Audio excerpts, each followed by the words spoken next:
Hello and welcome दोस्तों।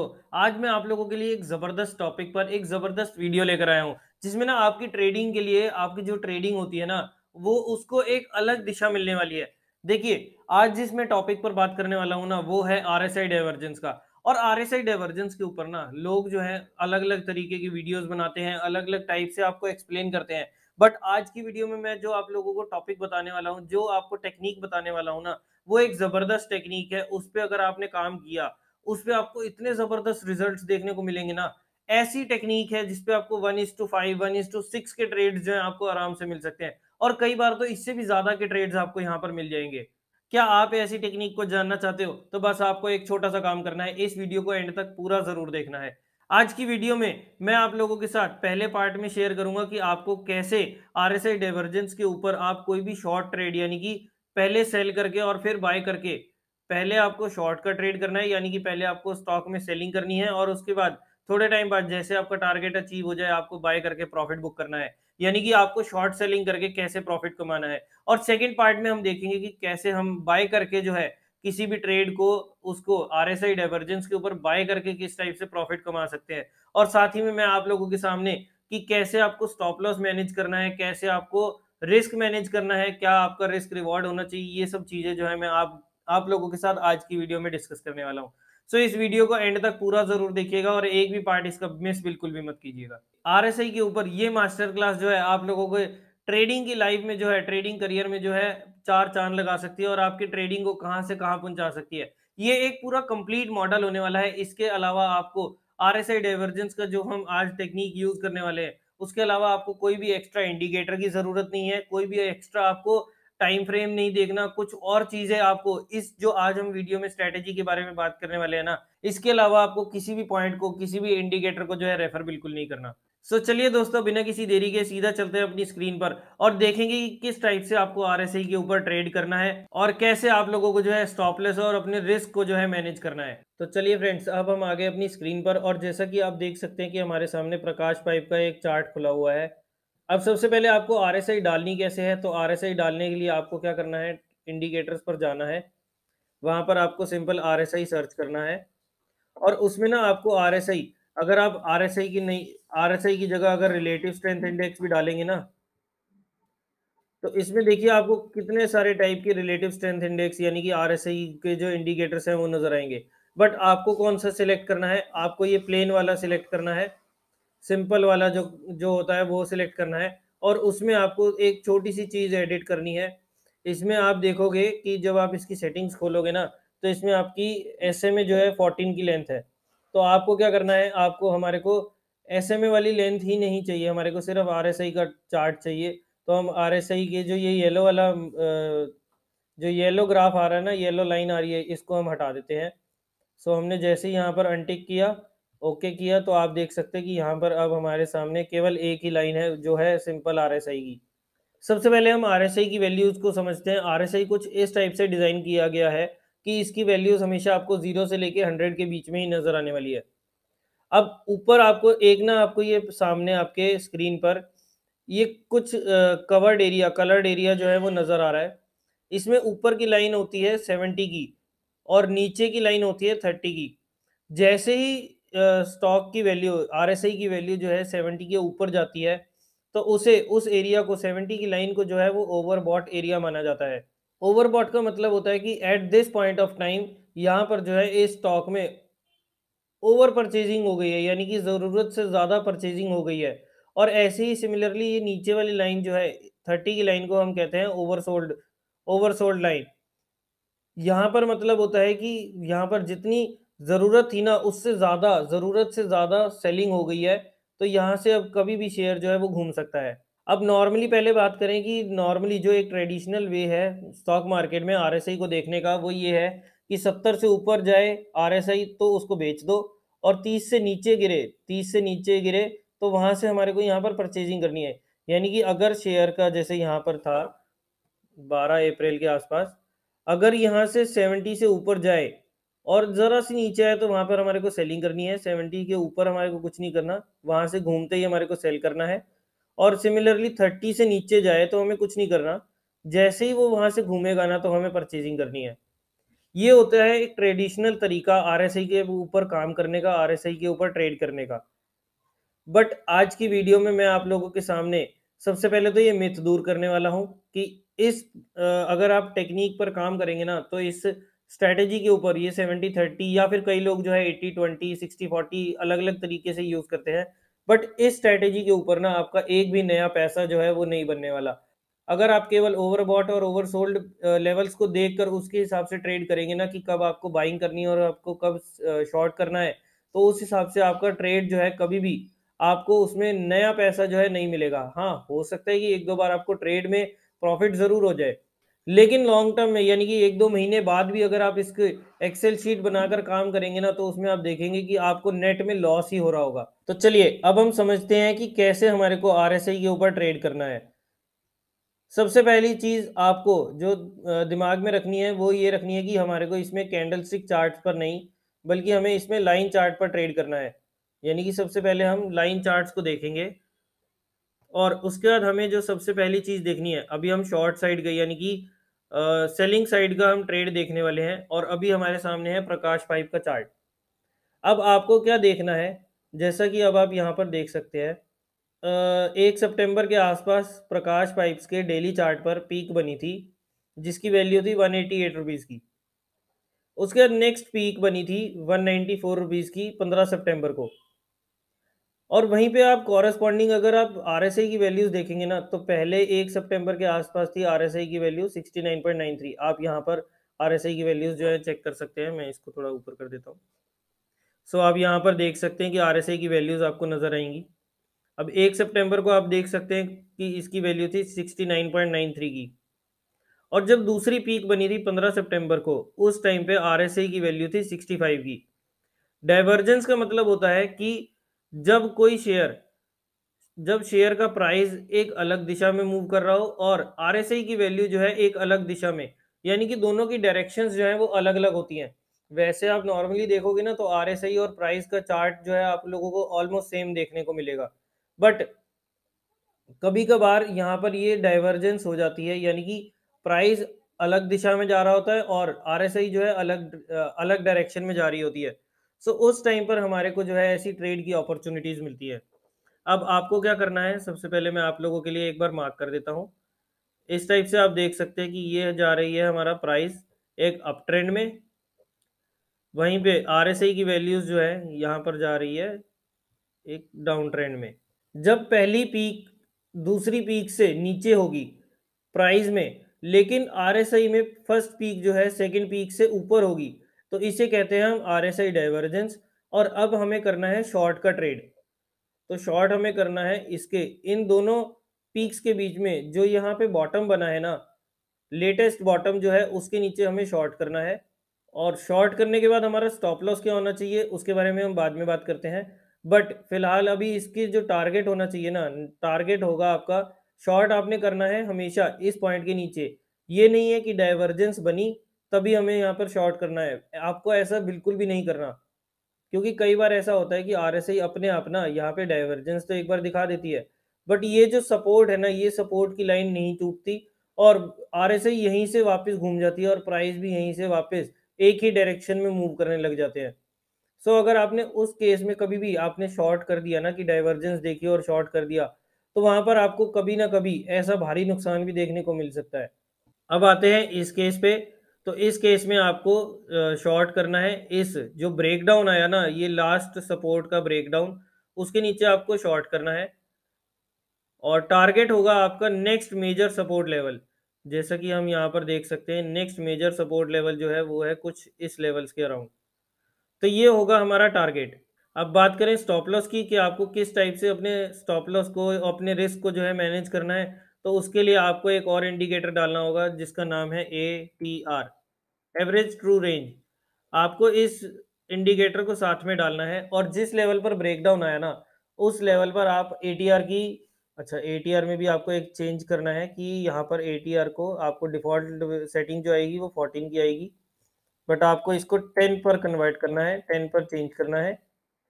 और अब आपको क्या करना है, जिस लेवल पर ब्रेकडाउन आया, मान लीजिए यहाँ पर आया 184 के नीचे ब्रेकडाउन, उस लेवल पर, उस पॉइंट ऑफ टाइम पर जब ब्रेकडाउन आया तो एटीआर की वैल्यू क्या थी? एटीआर की वैल्यू थी 7.87 ऑलमोस्ट। ये रही एटीआर की वैल्यू, आप यहाँ से चेक कर सकते हैं। तो ये होगी ऑलमोस्ट 8 रुपए की। स्टॉप लॉस था हमारा, मतलब शॉर्ट करना था हमें 184 के आसपास, 184 प्लस 8, यानी कि जब भी आप शॉर्ट का ट्रेड एग्जीक्यूट करेंगे ना, तो आपको प्राइस में एटीआर की वैल्यू को ऐड करना है, और वो आएगा आपका स्टॉप लॉस प्राइस, यानी कि इस केस में हो गया 192 का। और टारगेट होगा हमारा नेक्स्ट मेजर सपोर्ट लेवल। अब नेक्स्ट मेजर सपोर्ट लेवल पर हमारा टारगेट आता है 167 रुपीज़ के आसपास। सो 167 का हो गया आपका टारगेट। स्टॉप लॉस था आपका 8 रुपये का, और टारगेट आपको कितना मिला? ऑलमोस्ट 18 रुपये का। सो आप देख सकते हो कि 1:2.5 के आसपास का ये आपका ट्रेड हो गया, जहाँ पर आपको कितने ज़बरदस्त रिजल्ट्स देखने को मिले। और अभी तो ये बहुत कम वाला है, मैं तो अभी आपको ऐसे ऐसे ट्रेड दिखाऊंगा ना कि 1:5, 1:6 के ट्रेड्स, 1:10 के भी ट्रेड्स आपको यहाँ पर देखने को मिलेंगे इस स्ट्रैटेजी के ऊपर। चलिए किसी और एग्जांपल पर चलते हैं और देखते हैं हम टाटा कंज्यूमर। इसमें भी एक आरएसआई बनी थी, डाइवर्जेंस बनी थी करीब 2020 के आसपास, शायद मैंने मार्क भी कर रखी होगी। ये देखिए, मैंने कहा ना, जहाँ तक मुझे याद आ रहा है मैंने मार्क कर रखी होगी। तो ये बनी थी, देखिए RSI divergence Tata consumer products के चार्ट पर। सबसे पहली पीक आप आरएसआई पर देख सकते हैं, बनी थी ऑलमोस्ट 15 जनवरी 2020 को, और टाटा कंज्यूमर का उस टाइम प्राइस चल रहा था 391 रुपये। नेक्स्ट पीक बनी थी 393 रुपये की, और जबकि आरएसआई की पीक बनी थी उससे थोड़ी सी नीचे 77.51।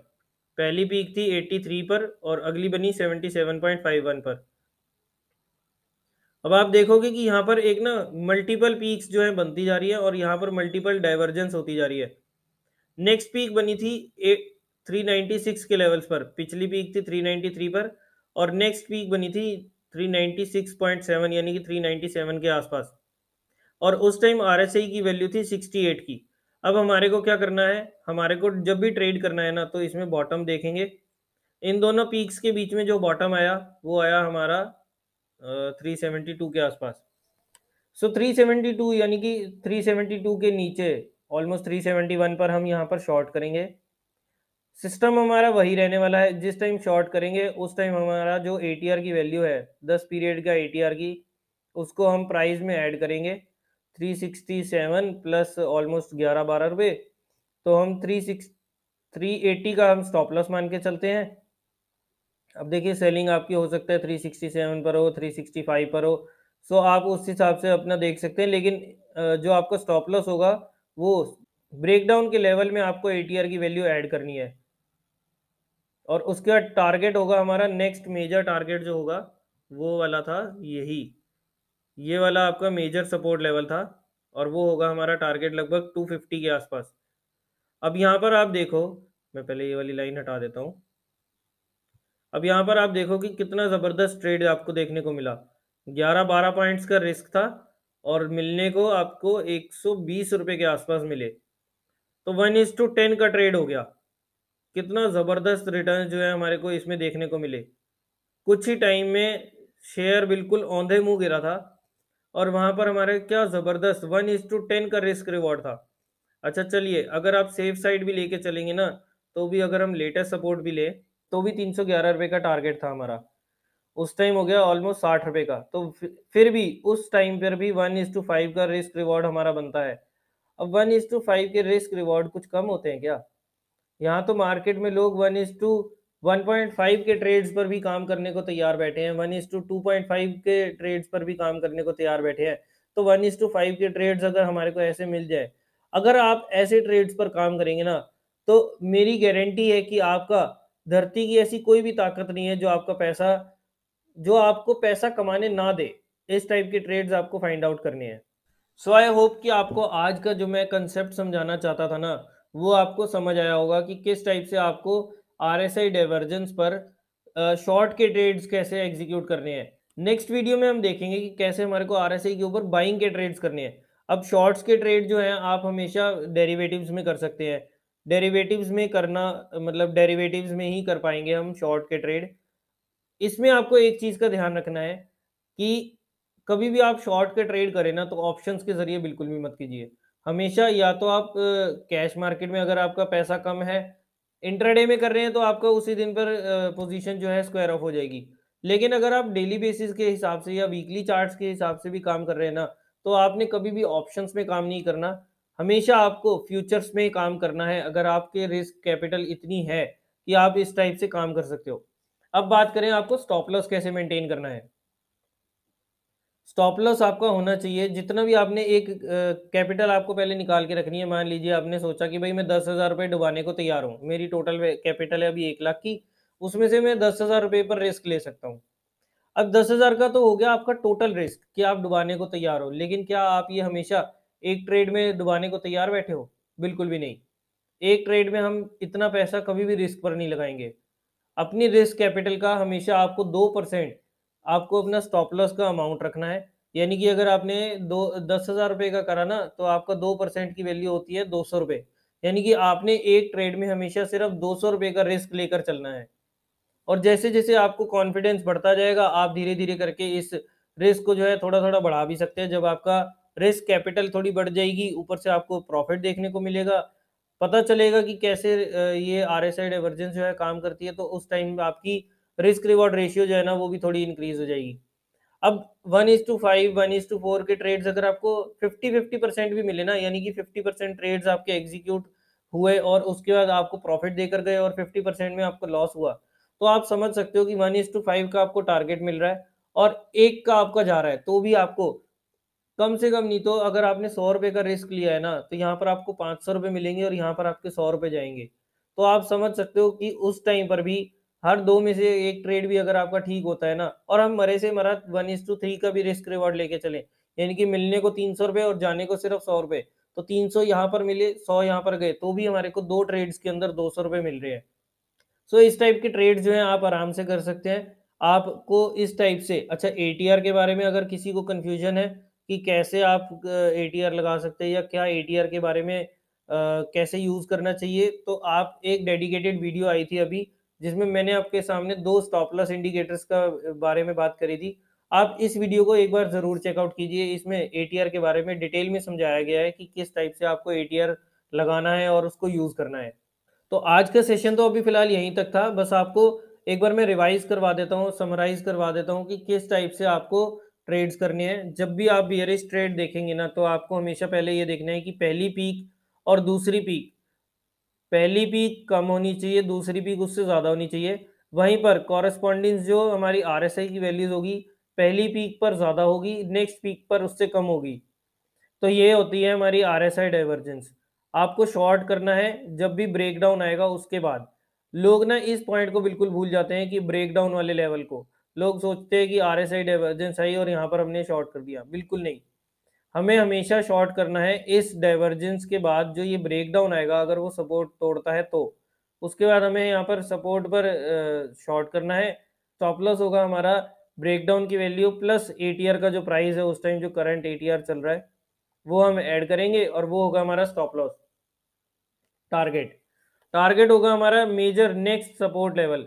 वैसे तो ये था, बट आप कोई बात नहीं, रिस्क रिवॉर्ड रेशियो के हिसाब से थोड़ा अपने आप को सेव करके भी चलेंगे तो भी आपको इस टाइप से रिस्क लेकर चलना है। यहाँ पर आपका टारगेट होगा तो भी आपको 1:4 1:5 की ट्रेड्स आपको यहाँ पर इजीली देखने को मिल जाएंगी। और उसके बाद आप चाहें ना, तो यहाँ पर पहले जैसे ही आपका टारगेट अचीव हो जाए, आप वहाँ पर 50% क्वांटिटी सेल कर सकते हैं, 50% पोजीशन जो है स्क्वायर ऑफ कर सकते हैं और उसके बाद 50% जो है आप और थोड़ा उसको ड्रैग करके ट्रेल करके अपना आगे यूज़ कर सकते हैं। बट अगर आप चाहें तो यहाँ पर आप पूरी क्वांटिटी जो है वो भी टारगेट रिसीव होते ही अपना यहाँ से ज़्यादा लालच ना करते हुए यहाँ पर पोजीशन को स्क्वायर ऑफ कंप्लीटली कर सकते हैं। अगर आप अपना डीमैट अकाउंट खुलवाना चाहते हो, तो नीचे डिस्क्रिप्शन में आपको कुछ बेस्ट ब्रोकर्स के लिंक मिलेंगे। आप वहां पर जाकर अपना डीमैट अकाउंट जो है आज ही ओपन करवा सकते हो और कुछ ही देर में आपका कुछ इजी स्टेप्स फॉलो करने के बाद आपका डीमैट अकाउंट जो है इजीली ओपन हो जाएगा और कल से, यानी कि नेक्स्ट वर्किंग डे से आप अपनी ट्रेडिंग और इन्वेस्टमेंट की जर्नी को स्टार्ट कर सकते हैं। वेल अगर आपको आज की वीडियो पसंद आई तो इसे लाइक करना और शेयर करना दोस्तों बिल्कुल ना भूलिए। और अगर अभी तक आपने इस चैनल को सब्सक्राइब नहीं करा तो जल्दी से नीचे दिए बटन पर क्लिक करने के बाद इस चैनल को सब्सक्राइब जरूर कर देना। तो चलिए फ्रेंड्स, आज की वीडियो में इतना ही। मिलते हैं नेक्स्ट वीडियो में, तब तक के लिए मैं तुषार बुद्धि राजा आपसे लेता हूँ इजाजत। Bye bye and take care.